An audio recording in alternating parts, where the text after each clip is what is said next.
Welcome back, everybody. What is going on? Hi. Shit, I forgot. I think I was gonna do normal voice this episode. You fucked. Yeah, too late for that one. That'll have to be next episode. Because apparently this is just so damn ingrained, I can't help it. This is you now.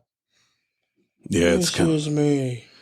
Yep, it's kind of like the fucking Little Nicky thing. Yeah, that was me before, but this is me now. Now get in the flask.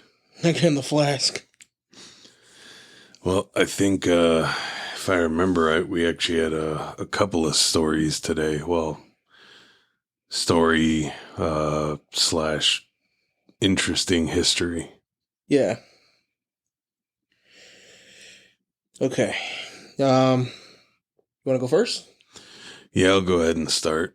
Alrighty. So, this is about a Japanese doomsday cult. Now, this is old, but I don't think I've ever heard of it, so the chances are you guys might not have either. Guys, gals, everyone out there that listens. So, now, being this is from Japan, I'm probably going to butcher everything, so I apologize. I'd laugh if you're like, I'm probably going to butcher and you just get everything perfectly right. Right? That'd be insane. You lied. No one knew that I was 1/4 Japanese. Yeah, right. Brother. So this is Aum Shinrikyo, translated as Supreme Truth, had emerged in Japan in the 1980s under the leadership of Shoko Asahara, born Chizo Matsumoto in 1955. Wait, his name was Chizo? Shizo. Well, I mean, yeah, Chizuo. Chizo. Chizuo. If I had that name, why would like you change again. it? That's like the greatest name ever. Again, I'm not Japanese, so I know I'm butchering these, and I apologize, but I'm doing the best, all right? I'm going to run under the assumption his name was Chizo. Right. But, so this person claimed to be a Masonic figure with supernatural powers and attracted many followers disillusioned with mainstream society. So the group's teachings were a blend of elements from different religions, going for like Buddhism, Hinduism, and Christianity, which to me is a really odd fucking mix. Yeah. Like how do you mix those three out of all of them together? But he was proclaiming himself as the one and only who could save humanity from the impending catastrophe. And they amassed considerable wealth through its businesses, including computer programming and, oddly enough, yoga classes. Huh. Yeah, again, kind of a weird thing to be incorporated with. But I mean, I guess this is back in the day when, now crime is quite a bit different.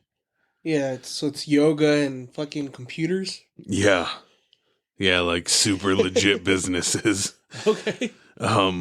So in the early 90s, the group's activities became increasingly controversial, with reports of abuse and brainwashing and illegal activities surfacing.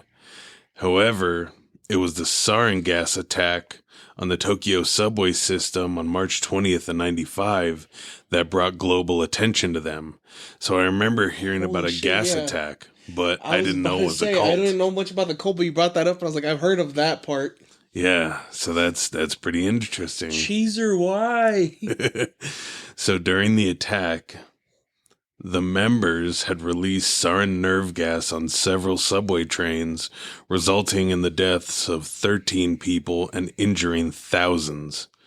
The attack shocked Japan and the world, leading to the widespread condemnation and massive crackdown on the group by Japanese authorities. So now, in the aftermath of all this, the cult and several high-ranking members were arrested and charged with various crimes, including murder and conspiracy. And the cult leader was found guilty and sentenced to death, along with several other key members.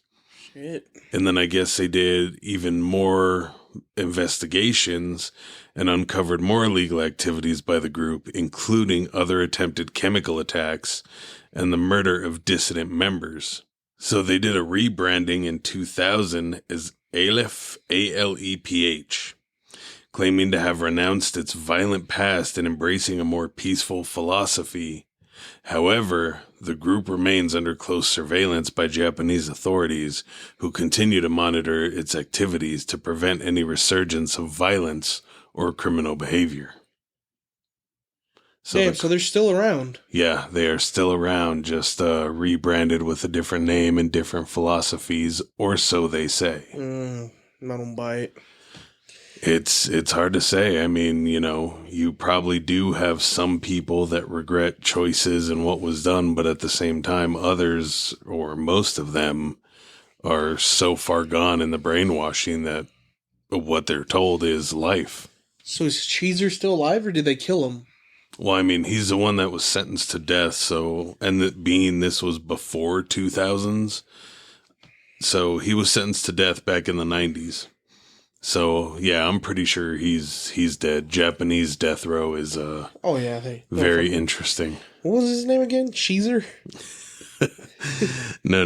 His born name was Chizio Matsumoto, and he was born in 1995. But his name for he was born in 1995? Sorry, 55. Okay, I was about to say, what the fuck? I was like, a baby was running that cult? Yes. And his name for the Supreme Truth cult was Shoko Asahara. Shoko Asahara? Yes. Nah, Chizio was a better name. I can't wrap my head around like how they blended Buddhism, Hinduism, and Christianity. Like those are, in my opinion, definitely polar opposites. Okay, so I did some research on Shoko Asahara. Mm-hmm. Chizuo Matsumoto. All right. Born March 2nd, 1955. Yep. Died July 6th. You want to guess what year? Well, the bombing happened in 95, so I'm going to say 97, 98. 97, 98? Nope. Yeah. 2018. Oh, damn. So yeah. He was on death row for a minute. Yeah, he was sentenced to death in 2004. Holy shit. And his final appeal was 2011, and they scheduled his execution for 2012, but was postponed due to the arrest of Aum members. So they moved him for like a while until they executed him in 2018. Damn. So they were like, oh yeah, you're going to die. Yeah, but so you don't know when, motherfucker. Oh yeah, they executed him along with other senior members of the cult. Damn, that's pretty brutal. Dude, that's fucking wild. Yeah, it's one of those things that you never, like I said, without doing this research, I never would have known that, one, they were a cult, or two, that they were fucking related to that. Yeah, because I always heard of that bombing thing, but I didn't know anything about it. Yeah. That's fucking crazy, dude. Yeah, no, that's very interesting. I kind of want to see if I can find some more shit on him now. Have you seen a picture of him? No, you'll have to show me after this. I want to see him. He looks like the sleepiest Jesus I've ever seen. Oh, God. He's got, like, resting, like, sleepy face. He's like, So he looks like perma high? Yes, that's exactly what he looks like. Like he is the one who never got not stoned. Like, if he looks like he ended every sentence with, man. Oh, yeah, come and join my cult, and I promise we'll make you rich, and you'll be godly, man. You want to release toxic gases into the subway, man? You know what'll happen, man, is we'll stick it to the man. Yeah. Fucking, I'm gonna call him Cheeses. There you go. Cheeses look like he could fucking hacky sack. It maybe. That's crazy. I'm about to do some more research on that. That's fucking wild. Yeah, like I said, interesting history lessons. For those of you out there that know about it, that is awesome. But yeah, I didn't. And I will work the Telegram invite hopefully into this description, or this podcast episode's description. So keep an eye out for that one. So, what you got for me? Yeah, my story's way shorter than that. So mine's less about like murder and crime, and mine's more like ghosty. Not scary ghosty, more like helpful ghosties, which is always Helpful nice. ghosty. I don't know how much I trust helpful ghosts. Demon! Yeah, it's like, your theory with kids and ghosts. Helpful ghosts are just demons? Yep. I don't think so. But all children ghosts are demons. I mean, sometimes children are demons. You're not wrong. No, now I get to experience that every day with my little demons. Oh, Jesus. I love them, though. Yeah, they outnumber you guys, too. Yeah, they do. You're outmanned and outgunned. If they decided to go full demonic, we'd be screwed. Demon Uprising? Yep. Yeah, so mine is more about a helpful ghost. Let's hear about your real life story of fucking Casper. Fuck off. Casper wishes. Right? So mine doesn't take place in Japan. Mine takes place in Mexico. Oh, nice. Okay, so my story is basically about this sir. His name was Ramon.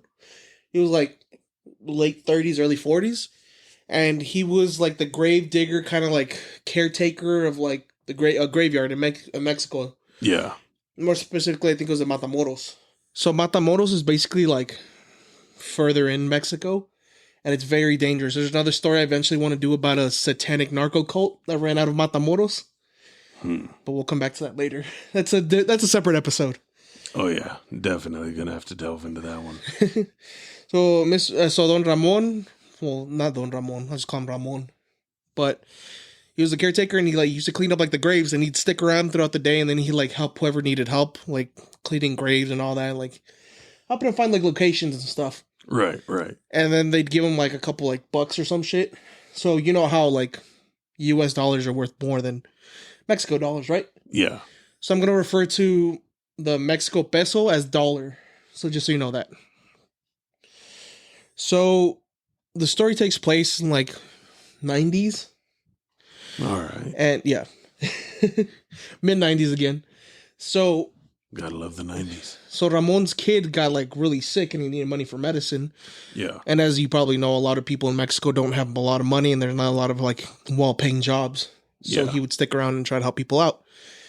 So he saw this old lady and she was like struggling to clean off a grave by herself, like sweep it. So he goes over and like he helps her out and like he's like, "Do you need help with anything? Like, do you need a job done or something?" He's like, "Oh yeah, just please like sweep this tomb right here and like clean it up, like make it look nice, please." Yeah. So he's like, "Oh yeah, I got you." So he ended up doing that, and she ended up giving him $300, which is 300 pesos, which is like $30. Yeah. Is what he needed for the medicine. And he's like, "Oh, thank you so much. That helped me so much." And she's like, "Don't thank me. I didn't bring this to you." It's like, it's the dead. If you ever need like help from them or you need to like to ask them something or something like that, just light a candle for the dead and they'll help you. So every day after that, he'd light a candle and nothing would happen. He's like, "This is like, I don't know why I'm still doing this. This is insane. Yeah. This is crazy." He's like, "This old lady doesn't know what she's talking about." I'm not seeing any results, god damn it. Yeah, pretty much, yeah. So then he stopped for a while. He was like, "They're not helping. They're not answering me. I wish I keep doing it." And then a couple years pass, and then his wife gets really, really, really sick. Like at death's door, and he really needs medicine money, but again, he's poor. He needs about 500 pesos, which would be like 50-ish bucks. Yeah. Like I said, a lot of people in Mexico don't have money, and further you go in, the poorer people are. It's not a very balanced system there. So he's like, "You know what? Fuck it. It doesn't hurt for me to like try it one more time." So he lights a candle and he leaves it there. And then he's just cleaning around and he's like, "I'm going to stay like later because more people come during the night." Yeah. So he's cleaning and it's about like, I think it's like 2 or 3 in the morning. He just didn't want to go home. And he sees this young guy come up, like early 20s, dressed to the nine in like fucking gold necklaces, rings, like fancy like dress shirt, like nice cowboy boots and all that shit. And he has a cooler of beer under his arm.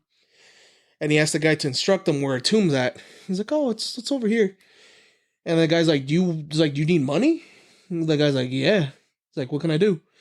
He's like, "Go clean these mausoleum over here." So just like, just that's kind of like context. In Mexico, narco people, when they die, they build them like these giant fucking mausoleums. I think I've showed you before. Yeah. They're like mini apartments, have like Wi-Fi, like fucking air conditioning. So like when their families come down, they can stay there for a bit. So I told him, like, go clean his mausoleum for me, real nice. It's like, make sure it's sparkling, it's clean, it smells nice and all that. The guy's like, all right, cool, I got you. So he goes, and the guy's just sitting there drinking beers, and they're talking and all that. And then the guy's like, Ramon's like, all right, well, I'm going to take off. I'm going to peace out. So he's just kind of shooting the shit, and he's going to take off. And then the guy's like, well, here's $1,000. Not 1,000 pesos, $1,000. Oh, damn. Yeah. So he's like, here you go. He's like, thank you so much. I appreciate it. He's like, it looks beautiful, like better than I've ever seen it before. And he's like, all right, cool. And he takes off. And then he comes back the next day, and his boss is mad. He's like, hey, Ramon. He's like, what time did you leave? He's like 2, 3 in the morning. Why? He's like, somebody went into this tomb right here, and there's like beer thrown all over the place. There's cans, there's cigarettes, like there's Coke. It's like, it's all right there. It's like, what the fuck? He's like, I thought you were supposed to be watching. It's like, I was here till like 3 in the morning. Yeah. And then the lady goes, she pulls out her phone, is like, and then the boss says, was there anybody here? And the guy's like, yeah, there was like a younger kid, like early 20s. And Ramon describes him, like how he was dressed. And then you see like the lady that was there, like pale. She turns like fucking pale and like starts sweating. And she quickly goes into her purse and she pulls out her phone, starts scrolling through pictures. And she pulls out pictures like, is this what he looked like? And then he's like, yeah, that's him. That's the kid. And then she goes, this is my son. He died 3 years ago. And that mausoleum right there, that's his mausoleum. So basically the story is how a ghost gave this guy money. Huh. Light a candle for the dead. Yeah, I mean, it just goes to show you that, you know, sometimes your beliefs can get you kind of far. Maybe not necessarily monetarily far like that, but... Yeah, but it's wild to think about, like, there's stories where people, like, they've interacted with ghosts and they don't even know until, like, later on. Like, vivid. Well, what is it? Like, the video that went around on YouTube, it's a Mexican mechanic, and his boss is watching surveillance video with him, and he's having a conversation, but there's no one there. And he's talking about a car that he's working on, and he ends up, his boss radios down to him like, hey, what are you doing? Or calls him, and he, you know, you can see him moving and going like, oh, I'm talking to this guy. Yeah. And he's like, oh, no, he's the one who died in this car accident. Like, you're fixing his car. Shit. And he looks around, and yeah, it freaked him the fuck out because then that guy wasn't there. What the fuck? Yeah. Why is it always Mexico? That or Japan. Oh, yeah. They always have the trippiest fucking There's ghosts. got to be some kind of, like, thin spiritual line there that allows, like, so much shit to go on. Right. Well, I mean, I believe people in other countries as well are a lot more spiritual than we are. Oh, I yeah. mean, if you think about it, yeah, we have people that, you know, will say they're religious, but that's really only jumping on the bandwagon of saying, hey, I'm part of this group. Yeah. It's not like other places where faith is basically put into them from, you know, when they're basically born, but it's done in a way where it's friendly and not kind of, oh yeah, this is what you're doing, this is what you're going to do, and you're going to fucking like it type thing. Yeah, like, there's more forms of, like, different spirituality in those religions. Yeah, most definitely. Well, not religions, and cultures. Because, like, Spanish, they have, like, Santeria, Palomayombe, like, Catholicism, Christianity. It goes deep. Like, the same thing for, like, you could be said for anything, but they have, like, a deeper respect for the spirits. Yeah, which is a good thing. I mean, we all should. Yeah, but there's a lot of people, you know, that are like, well, my name's Toby. I'm gonna fuck with this ghost today. Right. Hey, ghost, suck my ass. It's shit like that that's really annoying because you see people like, oh, well, I could actually want to help. Like this family that's being terrorized by this ghost. Oh, it's not actually like terrorizing them. It's like a loved one trying to help you out. Yeah. And you gotta fucking, yeah, suck my ass. I come fight me. I don't know, I'm stuck on suck my ass, ghost. Like, fucking fight me, ghost. Show yourself. If you don't, you're just a coward and you deserve to die again. Like, you're right. a ghost, bitch. It's like, all right, Toby, whatever. Go back under your rock. I felt a breeze. No, someone just passed wind in your direction. Yeah, but like if you watch like ghost hunting shows in like Spanish, they're like a lot more respectful about that. They're like, we're going into this place. You have to be very respectful. Don't taunt anything. Like, don't challenge it. Just if it's going to appear to you, it's going to appear to you. And a lot of times shit starts popping off. Yeah, I think at least any non-malevolent spirits will probably have a better reaction towards good reactions than, shit talking. Oh, yeah. Now, I did notice in, Japanese and like Asian ghost hunting videos, like their thing is talking shit, but it's not out of disrespect. It's just their reaction. I've seen that. Like it's your mother bitch. Your mother bitch ghost. I was like, Jesus. They run after him like it's insane. Oh, yeah. They get like shit thrown at them and they're like, what happened? What is this? I don't know what happened. What did I do? And then they run over in the direction. Yeah, you fucked around and you found out. That's what happened. Right. So nobody's fucking stupid enough to do that. Yeah. Yeah. Or who knows? It could be brave enough for them. Is it? It all depends on your definition of brave. They're fucking dumb is what they are. But you know what? I believe that's all we have for you folks today. Yes, sir. It was a little bit of a shorter episode, but we kept it nice and sweet. Yes, so hopefully you guys enjoyed that. Again, I will put the Telegram in, so join in there. Notifications and all that shit work a hell of a lot better on there, so that's why the switch. But Yep. Remember, guys, light a candle for your ghost, toss a coin to your witcher, and we will see you next time in Helheim. Bye!